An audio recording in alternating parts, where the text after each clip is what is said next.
Sometimes I think people get confused with what intention really is. Okay. So here's my definition of intention. Getting clear on what you want. That's it. So now, sounds really easy, like to get clear on what you want. The problem is that when the analytical mind gets overdriven by the hormones of stress, we start thinking, I want this, but then I need it on this condition, so it can't affect this person, and I don't want to lose that. And if this occurs, then this is going to occur for this, and this is... That's not intention. That's trying to control everything in your life. Confusion sounds like. Well, what you're trying to do is say, I want this specific thing, but I'm not willing to lose any of these things or affect any of these people. It's got to land right here. The universe doesn't work like that. Intention is, you may say, I want a healing. I want a new job. I want a new relationship. Now, the moment you ask the question, the what-if question, what would it be like to be in love? What would it be like to have a new job? What would it be like to be in a new relationship, to do whatever, to be healed? The moment you ask that question, the part of your brain called the frontal lobe, which is the crowning achievement of the human being, 40% of your brain is the frontal lobe. It's the workshop. It's the creative center. Frontal lobe has connections to all other parts of your brain. The moment you ask an open-ended question, you speculate a possibility. The creative center turns on and it looks out over the landscape of the entire brain and begins to call up different networks of neurons that are stored in your brain based on something you've learned intellectually, knowledge, or something you've experienced in your life. Like, well, I know what it is to be in love, or I know what it is to have a good job, or I read a book about it. And it begins to call up these different networks of neurons, and then it seamlessly pieces them together to create a new idea, a new vision. And when you put all those networks together and they fire in tandem, you'll get a clear picture in your mind. And that clear picture is called intention. Now, the more you have conditions, or the more you have specifics about that job, like, for example, I want to make this amount of money more a year, I want to have health benefits, I want to have 3 weeks vacation, I want to travel, I want to work with great and unlimited creative people. That all is the elements that help to add to that vision. Now, the picture you get in your mind could be the word job, or it could be just an image that's personal to you. But the image then represents all of those conditions. So you can have several conditions that make up your intention. But the intention typically is a symbol. Like, you may see a retreat center that you may want to start, and you have a picture of it. But once you see that picture, the next thing that happens, you start to live that dream. The moment you start to take that dream and it turns into a living motion picture, now you're in that imaginary place. And what happens is, the moment it starts taking on form, and it starts taking on time, you start to experience it and all the things you're going to do, you're actually living in that future, and your brain does not know the difference between the actual event that takes place in your life and what you're imagining in your mind. We call it mental rehearsal in my work, but you're literally rewiring yourself to the future. Now your brain is no longer a record of the past. It's now, in fact, a map to the future. Now, most people stop at this level, but there's another level. Because once you have that intention, and I watched you do this, what makes the intention have life is when you combine it with that emotion. Why? Because your body is your unconscious mind. It doesn't know the difference between an experience in your life that creates an emotion and an emotion that you're fabricating by thought alone. So your body now, as the unconscious mind, is living in that future in the present moment, and you're beginning to epigenetically change your cells in preparation for that event. So then, here's the condition, the caveat. That means then you can't wait for your healing to feel wholeness. You have to feel wholeness for your healing to occur. That means you can't wait for your new relationship to feel love. You have to feel love so your relationship finds you. It means you can't wait to have your new job to feel empowered. You have to be empowered by the thought of your new job. So we're switching the model around because most people wait for something outside of them to change how they feel inside of them. And when they feel better inside of them, they get relief and they say, I like you, you helped me with that. That's cause and effect. That's the old model of reality. What we're talking about here in the quantum model is causing an effect, which means then you are going to have to change how you think and how you feel before the experience occurs in order for the event to find you. So if someone is looking for love, they're not, instead of looking outside, they're going to think about who and what they want in a person that they can fall in love with. Exactly. And That's those, intention. Right. Okay. So those are the waves that they're putting out. That's the information that they're Exactly. putting out. Now, that information has to have a carrier, which is they better feel love. I mean, if you're going to enter in a relationship with me and you want to be in love, but you're not bringing any love to the relationship, why would I want to love you? Right. You'd have to bring that. So, like, if your personality creates your personal reality, and your personality is made up of how you think, how you act, and how you feel, the present personality who's listening to this show has created the present personal reality called their life. So if they wanted to create a new personal reality, a new life, they would have to start thinking about what they were thinking about and change it. Starting to become conscious of their unconscious habits and behaviors and modify them. Now here's the key. They have to look at the emotions that they've memorized that keep them anchored to the past and decide if those emotions belong in their future. So most people try to create a new personal reality as the same personality, and it doesn't work. In other words, a wealthy person doesn't feel lack. You can't bring lack into your future. You know, a sick person doesn't feel desperation. They feel wholeness. And so then, by re-identifying with the future, and then instead of your past, present reality, is very, very easy conversation to have. Mm-hmm. But actually doing it requires a tremendous amount of awareness. And that awareness means then that you have to stay conscious and pay attention to who you're being all the time. And you can't let any thought slip by your awareness that's going to cause you to return back to the old self. You can't begin to react emotionally to people and things in your life that cause you to feel like the old self. You can't talk and complain and blame and make excuses or go back to old habits and expect your future to show up. You have to maintain that state for a period of time so that your body catches up, because the body and brain live in the past. So it takes a certain amount of repetition and a certain amount of consciousness, a certain amount of will to finally arrive there. And I'm happy to say that it's possible. Joe, what tips can you give some of our viewers that can't seem to get out of their own way? They Mm-hmm. can't seem to admit or surrender to the process. Well, number one, learn. Fill your brain with knowledge. Turn the TV off. Sit down and read a book or watch a video that's going to inspire you. Knowledge is the precursor to experience. The more knowledge you have, the more prepared you are for the event. And when you start losing track of your vision, it's because more than likely you're emotional. Because the moment you feel emotional, you can't see the future because you're looking at your future through the lens of the past. Get up in the morning, get out of bed, and take time for your precious self. You and I are a work in progress. And if we are not changing our brain and body in some way, priming it for the future, we're going to be very predictable the rest of the day, and we're going to be in our past. Take time for yourself every morning and ask yourself a simple question. One day, one lifetime, what is the greatest expression of myself I can be today? How would a great person think? How would they act? How would they feel? Can I teach my body emotionally how that future person is going to feel now? And make the deal with yourself that you're not going to get up from your meditation until you feel differently.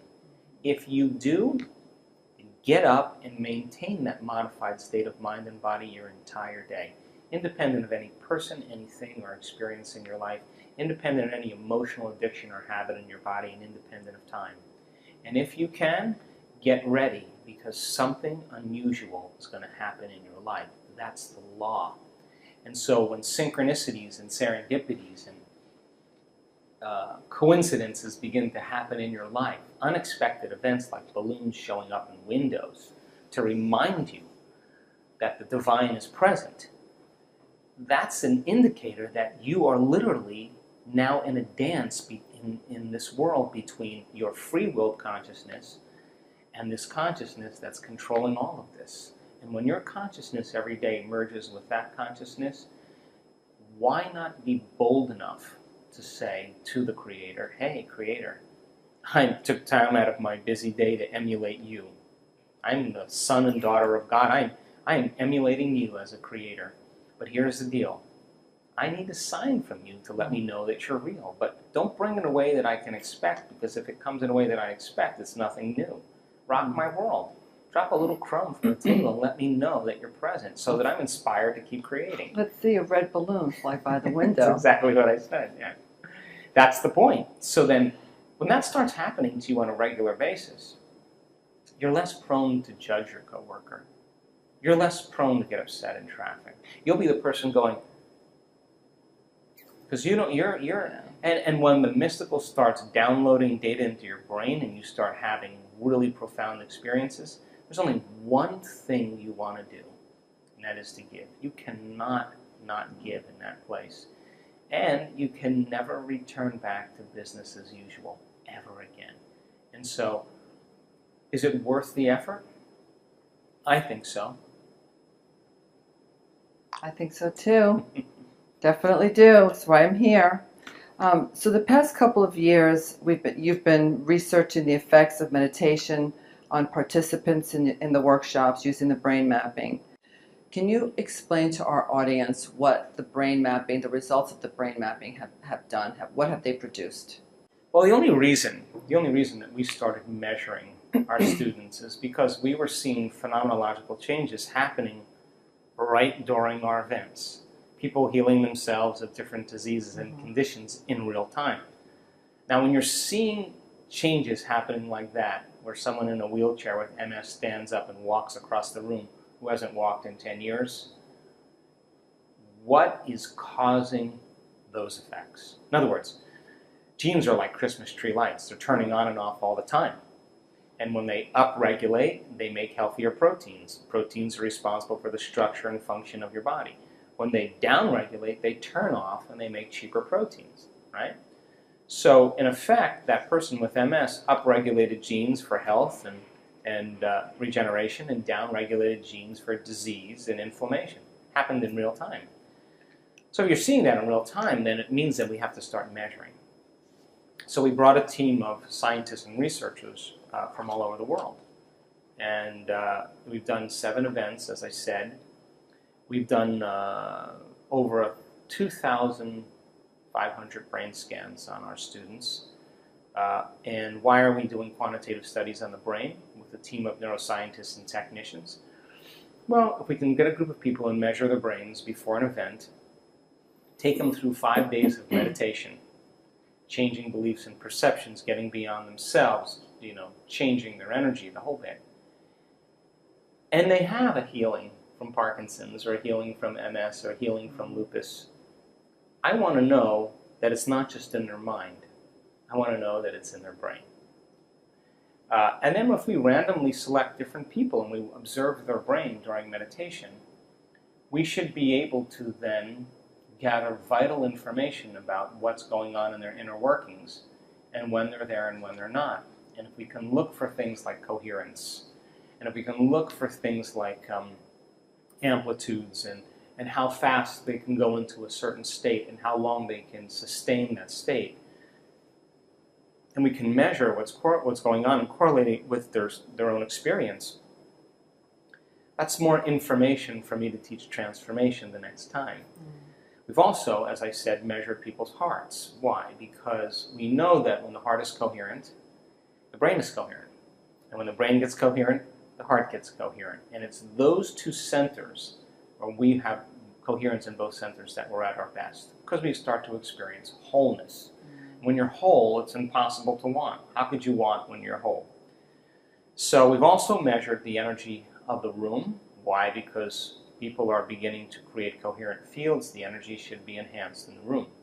We've measured the energy around people's bodies. Why? Because if they are liberating themselves from those stress hormones and freeing themselves from the chains of those emotional addictions, they're going to go from particle to wave, from matter to energy, and they're going to release photons and release light, and we want to measure if they're doing that. We've measured the energy centers of their body, because that's how you program your autonomic nervous system. We've also measured epigenetic changes and changes in brain chemistry. And all of that information, I think in the last 3 years, I think we've made scientific history. As far as the brain goes, I was just in Phoenix before I got here with the team of neuroscientists and technicians. We looked at hundreds and hundreds and hundreds of brains.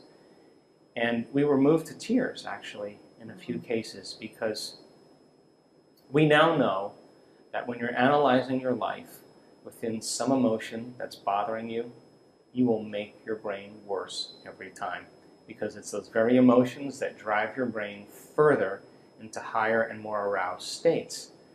And since the emotion is a record of the past, the person's basically thinking in the past. They can't resolve the problem from the past. When they get beyond that emotion, that's when they begin to see the answer that they've been looking for themselves. We know that. We also know that when people are living with their attention on things and objects and people, and they're living by the hormones of stress, and they're obsessing about time and obsessing about their bodies, that they have very little effects or changes in their brain. We also know that when a person gets to the place where there are no body, no one, no thing, no where, and no time, that's the moment they literally are pure consciousness. Now, consciousness is what changes the brain. The brain never changes the brain. The program never changes the program. The personality never changes the personality. The ego never changes the ego. Matter never changes matter. It's only when a person becomes pure consciousness that consciousness with that energy is the epiphenomenon of matter. And so when people reach this elegant state where they disconnect from their body, that's when they can heal their body. When they forget about their life, that's when they can change their life. When they forget about that they're a woman or a wife or a grandmother or an attorney or a lawyer or a father or a heterosexual or homosexual or vegetarian or a social security number or a name, a face, when they get beyond all of their elements that they identify with, that's the moment where they can begin to change their life or create some new time. And in fact, we've seen this enough times that I can say that you and I are at our absolute best when we get beyond ourselves. I don't know how else to say that.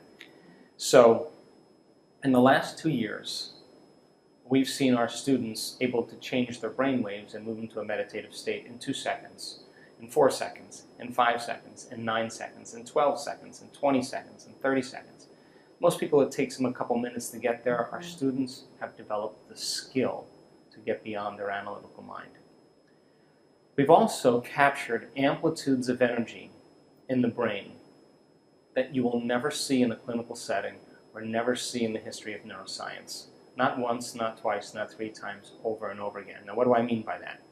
If you see a brainwave strip chart and you see little waves like this and you have the electrodes all over the brain, and you see like beta brain waves and you see alpha brain waves, the brain's slowing down, you see theta, the person's in twilight state, and when they're in delta, they're asleep, and then every now and then you see gamma, which is super consciousness. You see those waves kind of wiggle in a small amplitude. Over and over again, we see students, we're looking at their brain waves. If you picture grabbing a handful of Crayola crayons and then just going like this, and up and down over the entire strip chart where you can't even see the waves, it just looks like a bunch of colors. There's no way for us to measure what's going on in their brain, so we've created another way to measure the effects. And so most people's brains, when they fire little networks of neurons, the energy in their brain is somewhere between 10 to 60 microvolts of energy squared. So 10 to 60 is normal. We're capturing 650,000 microvolts of energy. 1 million microvolts of energy, Really? 2.5 million microvolts of Wow. energy, 4 million microvolts of energy.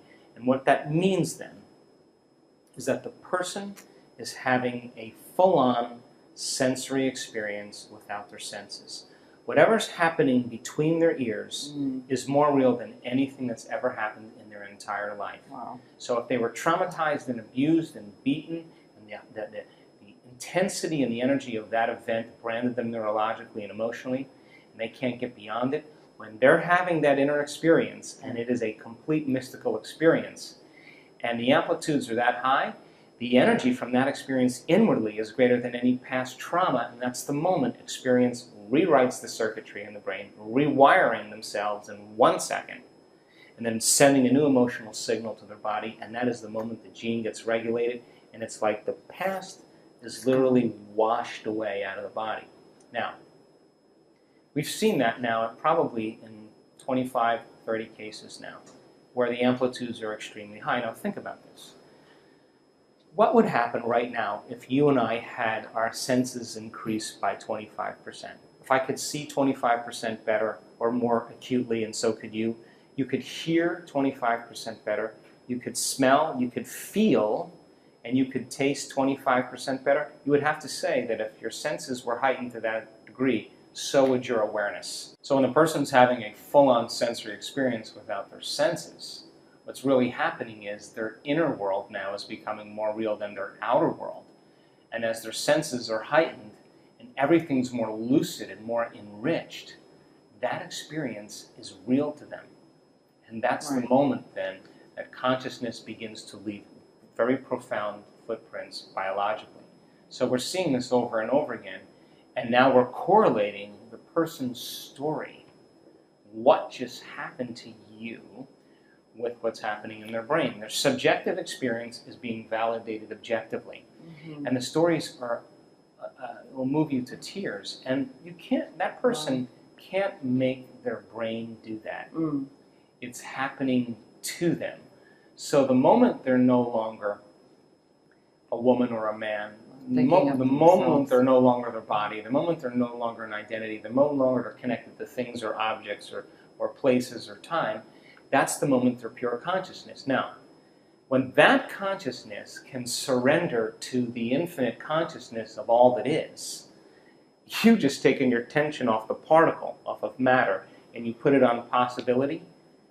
When the brain and the nervous system captures a new stream of consciousness, that consciousness from that field is very self-organizing, and it has a very profound energy, a highly, highly profound energy. And that's the moment the person literally is now processing a quantum phenomenon in their brain. And so we've made scientific history in doing this because we can't find measurements anywhere. And we've invited neuroscientists to come and study our work. And while the person's having the experience, the neuroscientists are saying, oh, she's having a seizure. And I say to them, does she look like she's having a seizure? She's sitting there statuesque. And at the same time, she's wearing an HRV monitor. And if she was having a seizure, that heart would be going crazy. And her heart, for the entire hour, is in complete love, in complete coherence. She is enjoying, she doesn't want the moment to end. She wants it to last forever. She's caught up in a realm beyond space and time. And so we're doing a lot of great things. Yes, you are. So now what happens to her after? I mean, does she need to continue when she comes out of her meditative state? Her life has changed. I mean, we know that. There's no way you can go back, just as you said.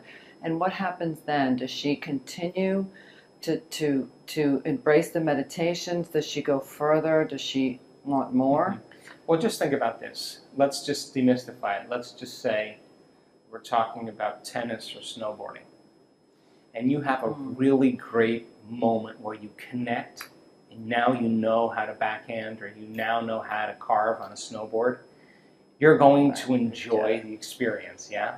So, very, very interesting phenomenological changes have taken place. I've actually flown somebody to my house to talk to him one-on-one after this experience of 2.5 million microvolts of energy in his brain. And sometimes for 17 minutes.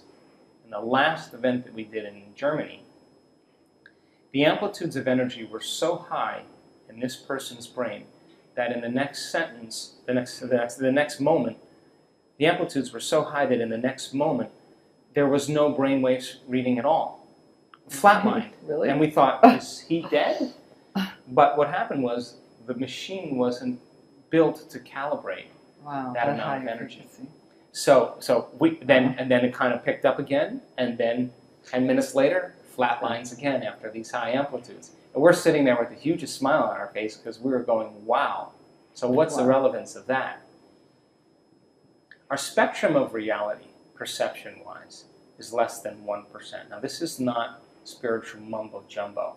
The light spectrum of all light, X-rays, gamma rays, infrared rays, ultraviolet rays, visible light rays, we're looking at the spectrum of ultraviolet. Look on a spectrum of physics, and you'll see a visible light spectrum this big, and then there's a huge spectrum. This is what we're seeing visible light-wise, this much. But there's information that's way beyond our senses. So then when you have a full-on sensory experience like that, that is very transcendent, very interdimensional, very abstract, you'd have to agree then, your brain could only perceive what it's wired to perceive. So now the person has a very transcendent experience, and their perception of reality, that spectrum, is broadened. Now they're seeing what other people don't see, because now it's wired in their brain and they can see it. So the stories that have taken place as a result of that, people have really had some pretty amazing moments in their waking day, because now their brain is wired to perceive reality differently. And they're rewired. Oh no, they're definitely rewired. Definitely rewired. In a matter of an instant. So like, here's a great example. So you come home and you see as a kid, you see your dog run over by a car, right? Traumatic event, yeah? The amplitude of that trauma brands circuits in your brain neurologically, and that's called a long-term memory, right? The emotion that you felt of grief and pain when you saw your puppy dead was enough for you to remember that experience and the emotion of how much you loved your dog.